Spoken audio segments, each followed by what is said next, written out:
mejor tratamiento. También nos ayuda con el pronóstico del paciente porque podemos estimar el tiempo de vida esperado. O sea, si por ejemplo nuestro corte del 50% está hasta aquí, a ver, vamos a notar que entonces nuestros pacientes con dicho tratamiento posiblemente del 50% a pasados, digamos, 2 años, hasta los 2 años no van a tener ningún problema, pero pasados esos 2 años posiblemente nuestros pacientes empiecen a fallecer. Además de eso, nos ayuda el diseño de estudios clínicos, que bueno, son para mayormente investigación, y la toma de decisiones, ¿no? Nosotros podemos dar el mejor tratamiento para nuestro paciente. Además de eso, la idea no es solamente saber un tratamiento, sino personalizarlo a nuestro paciente. Luego tenemos otra escala. Estas son escalas, son más cuadritos que vamos a ver el porcentaje que son utilizados aquí en Perú, que son, por ejemplo, las de Karnofsky y las de ECO. Bueno, primero la de Karnofsky, que esta es una escala en realidad que va a medir lo que es la funcionalidad de nuestro paciente. Va a ayudarnos a determinar la capacidad que tiene este paciente de realizar ciertas actividades y al mismo tiempo ver su tolerancia a ciertos tratamientos.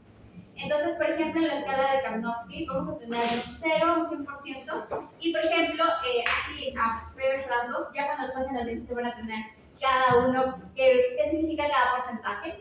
Por ejemplo, un 100% significa que nuestro paciente es normal, no tiene alguna otra comorbilidad, no tiene evidencia de una enfermedad, entonces nuestro paciente tiene la capacidad de recibir un buen tratamiento o un tratamiento que a otro paciente le puede generar alguna incapacidad funcional después. El 50%, por ejemplo, requiere ayuda frecuente y atención médica. Quiere decir que nuestro paciente posiblemente necesite una ayuda importante, ¿no? Y el 10%, por ejemplo, un paciente moribundo que requiere cuidados ya más de tipo paliativo que como tal un tratamiento, ¿no? Luego tenemos la escala de Koch, que les comentaba también, que también se usa aquí en Perú, que es, esta escala en cambio son como 6 niveles, de 0 hasta el 5, y cada nivel nos va a decir lo mismo, la funcionalidad que tiene el paciente, y por ejemplo tenemos un 0 que significa una actividad normal, un 2 que puede ser una capacidad de cuidarse, pero no va a trabajar ya nuestro paciente. Y el 5 que ya es un paciente pues, que ya falleció. Por ejemplo, en este caso, en esta tablita, vamos a encontrar que tenemos un ECOG de 0 a 1 puede recibir tratamientos intensivos. En cambio, un ECOG de 3 a 4 ya sugiere más un enfoque paliativo.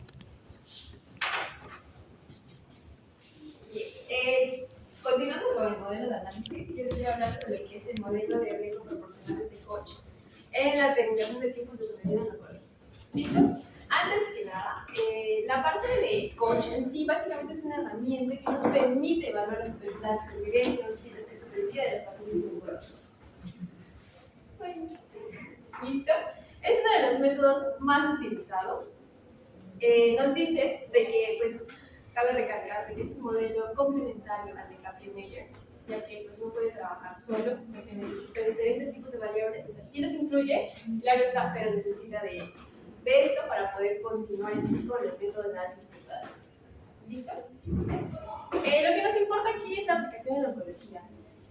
Cuando hablamos en sí de la aplicación en la oncología, hablamos del uso de estudios de supervivencia. ¿A qué nos ayuda esto? En sí para ver el impacto en sí del factor de riesgo que pueda tener cada paciente. ¿Listos? ¿Qué factores pueden existir? O factores predisponibles, factores que puedan predecir esto. Uno de ellos es el tabaquismo, que es bastante escuchado en el mundo.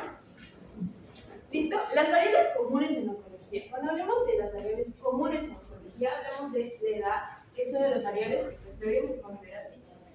El estadio del tumor es uno de ellos. La presencia de metástasis, tiempo de tratamiento recibido.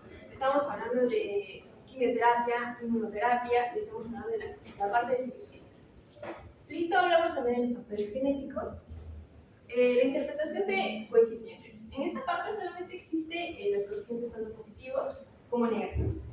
La parte positiva nos dice que aumenta tanto el riesgo como la parte de la progresión en sí de esta enfermedad. Ahora, los negativos básicamente es lo contrario, ¿no? Disminuye la progresión de la enfermedad y los factores de riesgo. anteriormente, pero voy a recalcar, la parte de las ventajas y limitaciones de este tipo de método de análisis que podríamos llegar a tener es las ventajas es de que permite incluir múltiples variables predictorias, como ya le dije, una de las variables predictorias es el tabaquismo, también está dentro de lo que es la diabetes. Y una de las limitaciones es que, ya lo dije anteriormente, no trabaja solo, sino que requiere en sí del método de Kaplan-Meier para poder ser analizado. ¿Listo? ¿Cuál es la importancia en sí del modelo de Koch en la salud, en la clínica? Hablamos de la optimización del tratamiento. Recuerden que cada tratamiento para cada paciente debe ser personalizado. ¿Listo? A pesar de que puedan tener la misma enfermedad, tiene que ser personalizado. Uno no sabe, todos los cuerpos son diferentes, todos los organismos son diferentes. ¿Listo? La identificación de factores de riesgo en sí puede facilitar en sí el tratamiento del paciente.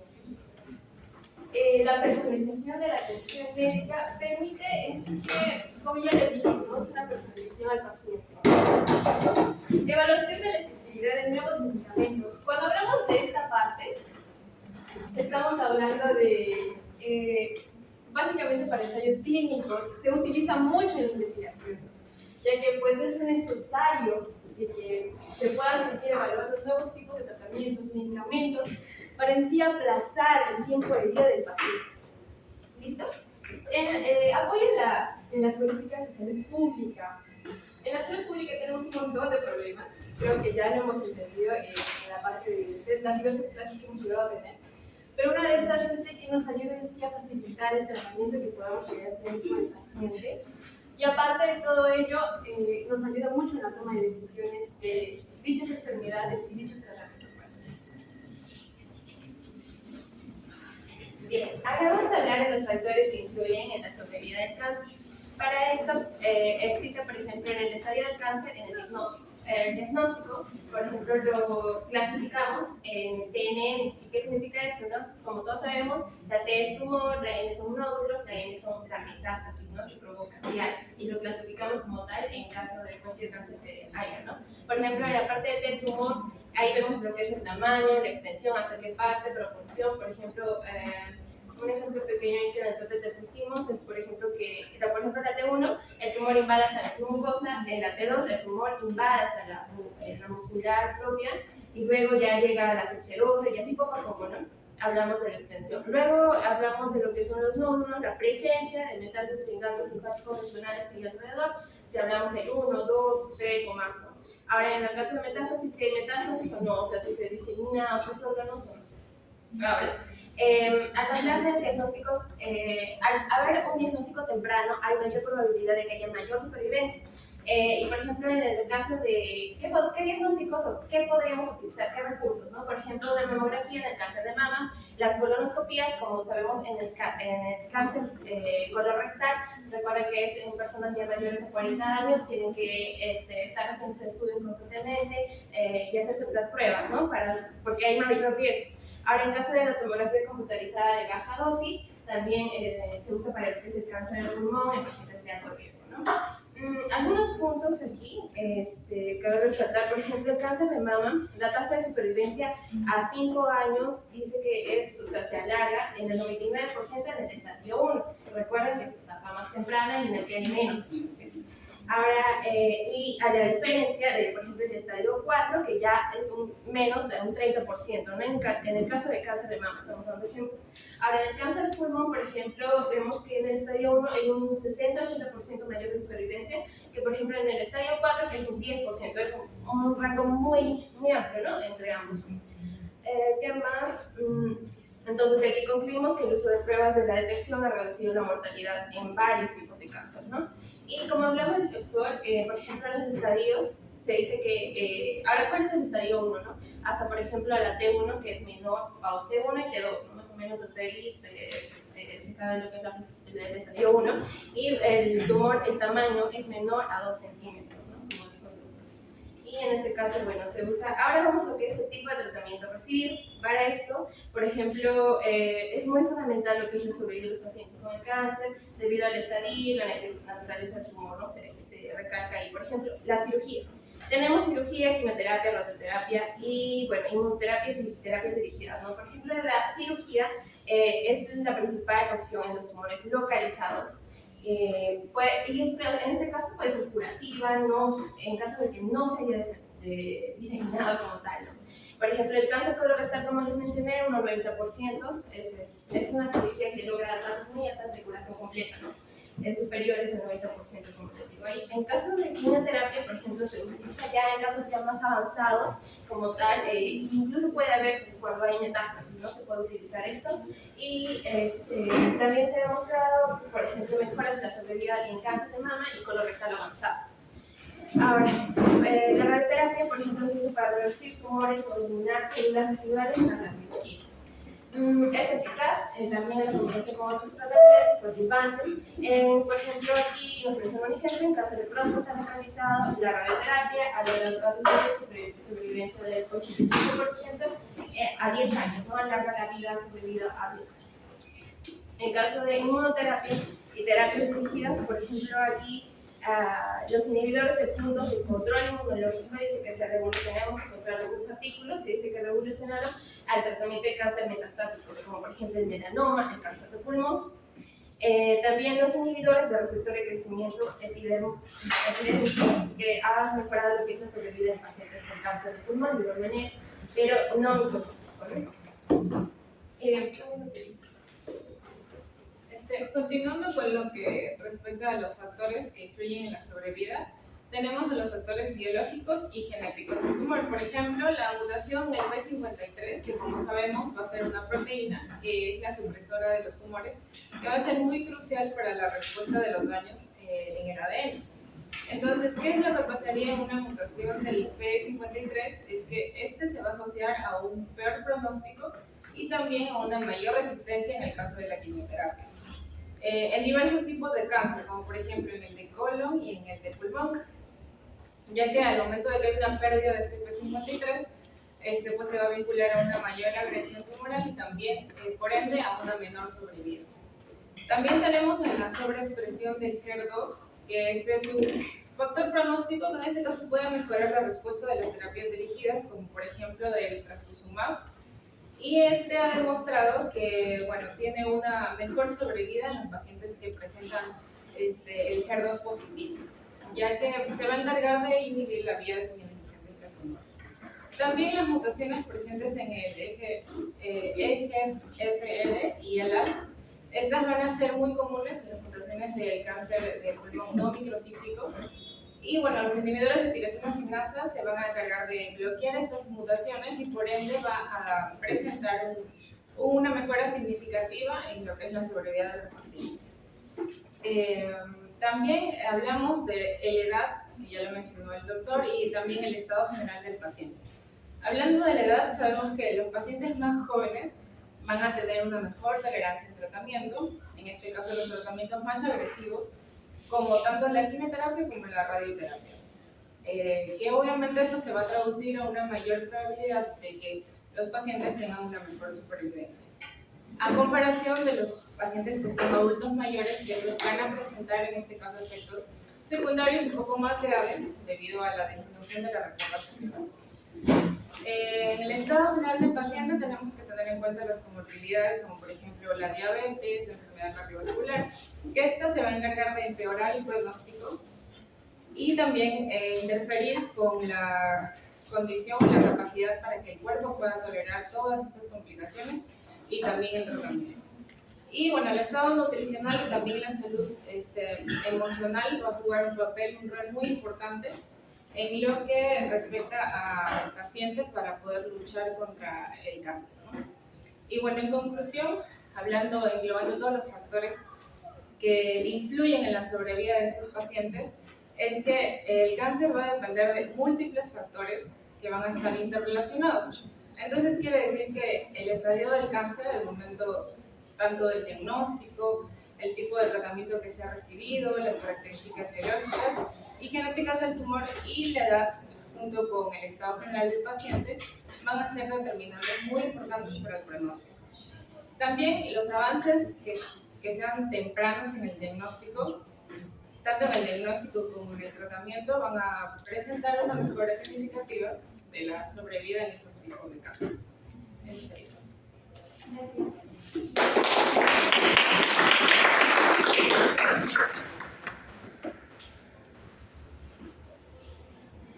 Muy bien, una pregunta sobre los tiempos. ¿Podrían voltear?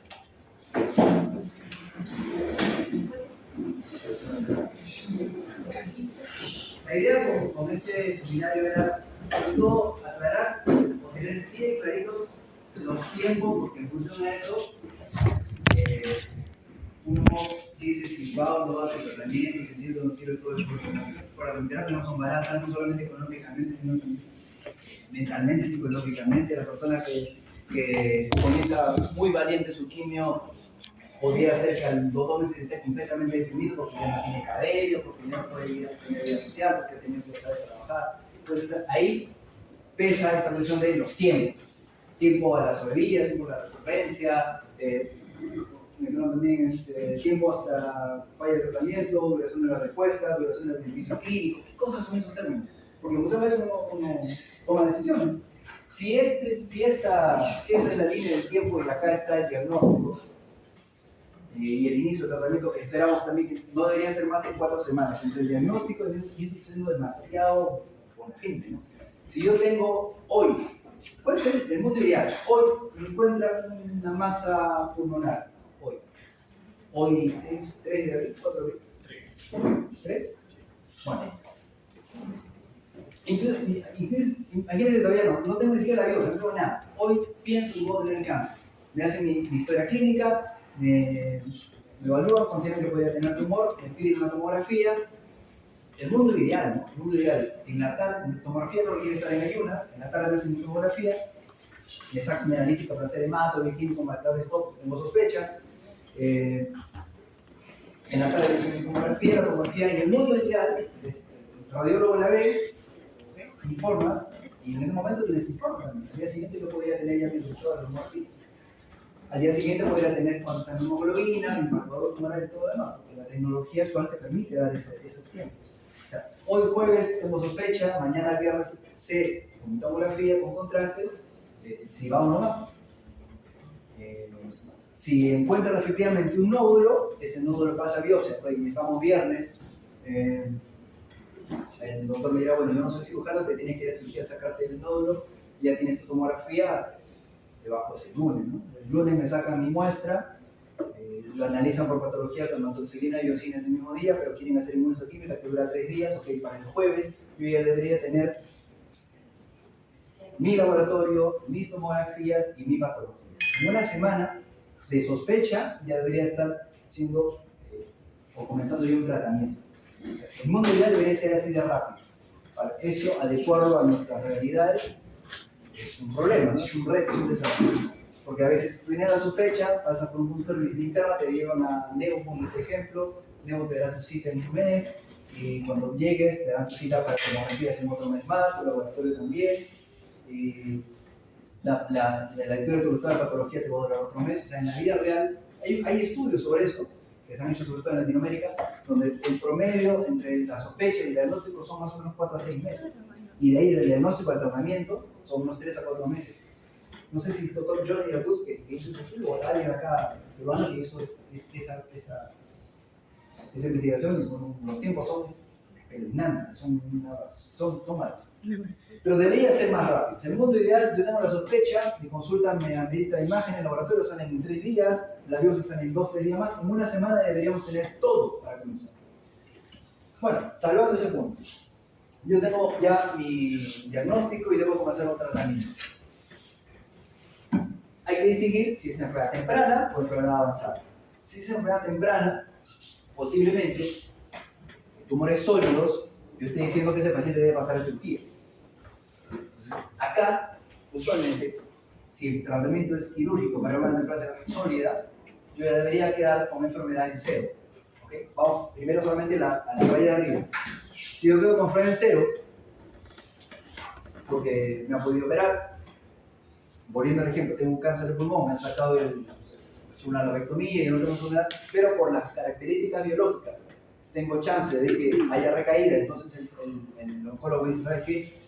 Ya estás operado, eso se hace en un día, y luego de ahí te sigue un tratamiento adyuvante. Todo lo que hace después de la cirugía se llama adyuvancia, para evitar una recaída. Y me dan, por ejemplo, 4 o 6 cursos de quimioterapia, o biológicos, o lo que yo necesito. Y pasa el tiempo, de repente, 1 año, 2 años, 3 años, y ¡pam! Primera recaída. Este tiempo en el que yo estuve sin enfermedad es el que se conoce como sobrevida libre de enfermedad. ¿Cuánto tiempo fue carboplatino con paclitaxel, por ejemplo, para cáncer de pulmón? ¿Cuánto tiempo fue capaz de mantenerme libre de enfermedad? No he tenido cáncer, pero acá, de repente, una tomografía muestra que hay un nódulo en el pulmón contralateral. En este momento, mi primera recaída, de repente yo amerito una nueva cirugía, radioterapia, si la enfermedad o la recaída es local, o si la recaída es sistémica, o sea, metástasis por todos lados, ameritaré de repente un tratamiento sistémico, ya sea con quimio, biológicos, inmunes, lo que sea. Y comenzaré una nueva historia, ya como paciente con cáncer de pulmón temprano, en primera recaída. Luego de esto, me ofrecen cualquiera de estas y tendré posiblemente otro tiempo libre de enfermedad, si es que consigo revertir la recaída. Hasta un momento en el que haya, la enfermedad supera el biológico que le estoy dando y se produce la segunda recaída. En este momento, se vuelve a analizar, el paciente tiene una recaída local o sistémica. Si es local, bacán. Si es sistémica, claro, a caber, hay que darle tratamiento sistémico otra vez. Y así, tercera recaída. Por norma, las recaídas en tiempo son cada vez más cortas. Porque el cuerpo, por un lado, está más gastado y la célula también va evolucionando, la cancerosa. Imaginemos que el paciente llega a tener una cuarta recaída y acá ya no hay mucho por ofrecer, básicamente paliativo y la muerte. Del inicio al final es lo que se conoce como el OS o sobrevida global. Eso está claro.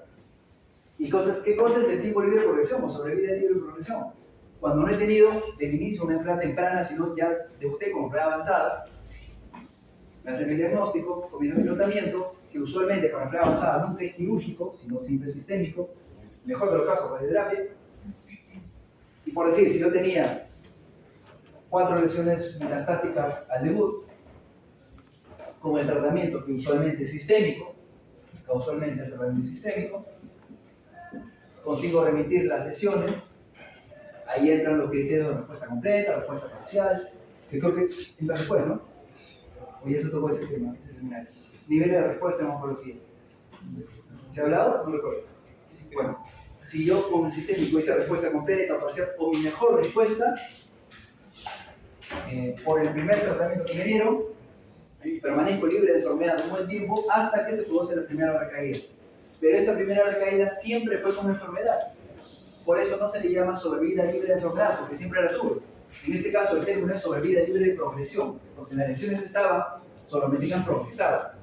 Entonces ahí hay una primera manera de distinguir sobrevida libre de enfermedad, cuando en un momento no llegué a tener nada. En este momento, para este caso, yo todavía tenía chance de ser un paciente curable. Más en el segundo, nunca tuve oportunidad de ser curable, al menos porcentualmente hablando, porque siempre tengo metástasis y lo máximo que puede controlar un tratamiento sistémico es una respuesta completa, una estabilización de enfermedad, una respuesta parcial. Pero en enfermedad avanzada, cuando las lesiones progresan, se produce pues la primera recaída y usamos lo mismo que acá.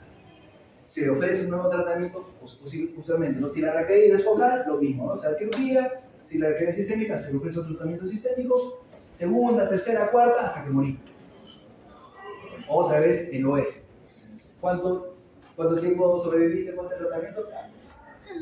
Si acá, por ejemplo, se ensayó, por decir, ¿no? Para pulmón, carboplatino con paclitaxel. Tiempo y ya. Y tienes un grupo de personas que reciben carboplatin y otro grupo que recibe, por ejemplo, carboplatino con gencitabina, y tú quieres hablar cuál de los esquemas es mejor, evalúa sobrevida libre de progresión. De repente, carboplatin te ofrece una sobrevida libre de progresión, por decir 2 años, y acá de 1 año y medio. Entonces, ¿cómo eliges un tratamiento? En función del mayor tiempo de libre de progresión. Si tuvieras una enfermedad temprana, eliges un tratamiento en función de cuál te ofrece el mayor tiempo de sobrevida libre de enfermedad. La curva de Kaplan-Meier. El promedio Por ejemplo, si yo tengo a 1000 personas evaluadas con carbopáquino y el promedio sobrevivió 2 años, tú puedes tener ese dato en la cabeza, pero no necesariamente significa que tu paciente va a vivir 2 años, porque es el promedio. Yo podría estar... Yo podría estar acá o acá. Entonces, la recomendación es, a la pregunta de, doctor, ¿y cuánto tiempo me queda? No lo sé. O sea, podríamos estar acá, pero nadie apunta acá, nadie comienza un partido pensando que va a perder, ¿no? Entonces, hey, doctor, ¿cuánto tiempo queda? Hermano, tranquilo. No lo sé. Pueden ser meses, pueden ser años. Porque la verdad, pueden ser años. Al final de la curva esto se aplana. Hay gente que se cura. La posibilidad de tener curación con cáncer avanzado de cualquier cosa es del 1 al 3%. O sea, no es cero. Hay gente que vive. No sé por qué. Hay gente que vive.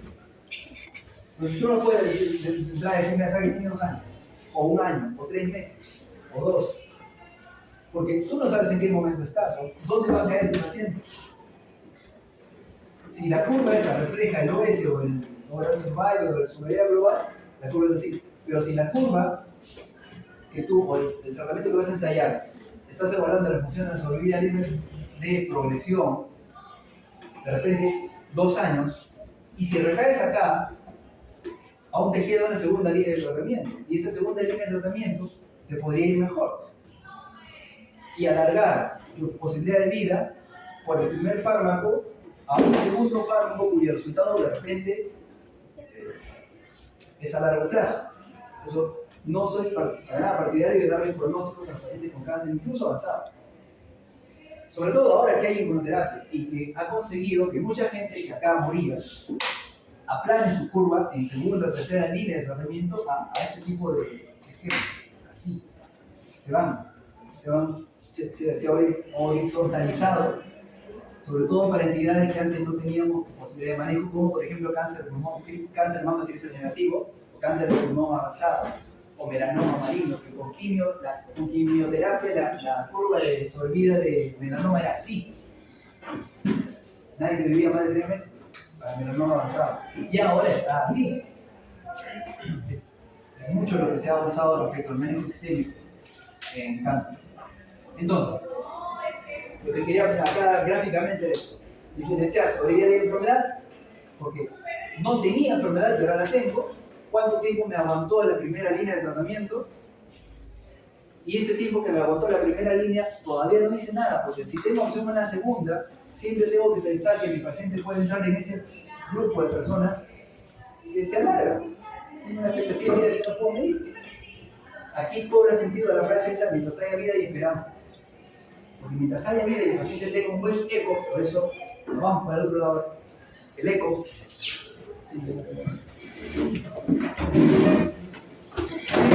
Sobre el grupo que puso. ¿Me decides que es el 0, 1, 2, 3, 4, 5? A ver, 0. Es una persona normal. Ojo, perdón. Todos estos son, o sea, el eco se aplica para gente con cáncer.